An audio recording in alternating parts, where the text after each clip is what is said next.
കോട്ടയത്ത് തികഞ്ഞ വിജയപ്രതീക്ഷയിലാണ് മുന്നണികൾ. കൂടുതൽ സീറ്റുകൾ ഉറപ്പാണെന്ന് LDF നേതൃത്വം വ്യക്തമാക്കുമ്പോൾ തിരിച്ചുവരവുണ്ടാകുമെന്ന് UDF ക്യാമ്പും പ്രതികരിച്ചു.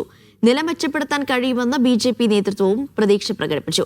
13-ന് ബാലറ്റ് പെട്ടി തുറക്കുമ്പോൾ ആരുടെ പ്രതീക്ഷ പൂവണിയുമെന്ന് കാത്തിരുന്ന് കാണാം. കേരള കോൺഗ്രസുകളുടെ തട്ടകമായ കോട്ടയത്ത് LDFും UDFും തികഞ്ഞ ആത്മവിശ്വാസത്തിലാണ്. ഉയർന്ന പോളിംഗ് ശതമാനമാണ് പ്രതീക്ഷകളുടെ ശക്തി. കേരള കോൺഗ്രസ് എമ്മിന്റെ വരവോടെ കഴിഞ്ഞ തവണ ജില്ലാ പഞ്ചായത്തിലും ഭൂരിഭാഗം ബ്ലോക്ക് പഞ്ചായത്ത് സീറ്റുകളിലും വൻ മുന്നേറ്റമുണ്ടാക്കുവാൻ LDFന് കഴിഞ്ഞു. ഇത്തവണ അതിൽ കൂടുതൽ സീറ്റുകൾ പിടിച്ചെടുക്കുമെന്ന് മുന്നണി വിലയിരുത്തുന്നു. ജില്ലാ പഞ്ചായത്തിൽ 17 സീറ്റുകൾ ലഭിക്കുമെന്നാണ് കണക്കുകൂട്ടൽ. കഴിഞ്ഞ തവണ നേട്ടമുണ്ടാക്കാൻ കഴിയാത്ത മുനിസിപ്പാലിറ്റിയിലും LDF പ്രതീക്ഷ വെക്കുന്നു.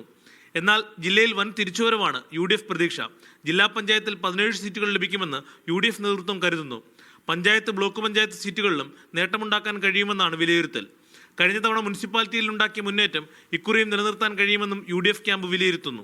ഭരണവിരുദ്ധ വികാരവും ശബരിമല സ്വർണ്ണക്കൊള്ള വിഷയവും ഗുണം ചെയ്യുമെന്നും ഐക്യജനാധിപത്യ മുന്നണി പ്രതീക്ഷിക്കുന്നു. ജില്ലയിൽ 2 പഞ്ചായത്ത് ഭരിക്കുന്ന BJP നില മെച്ചപ്പെടുത്താൻ കഴിയുമെന്ന ആത്മവിശ്വാസത്തിലാണ്. BDJസുമായി നിലനിൽക്കുന്ന പ്രശ്നങ്ങൾ തിരിച്ചടിയാകുമെന്ന ആശങ്കയും NDA ക്യാമ്പിലുണ്ട്. ജോസി ബാബു, മീഡിയ 1, കോട്ടയം.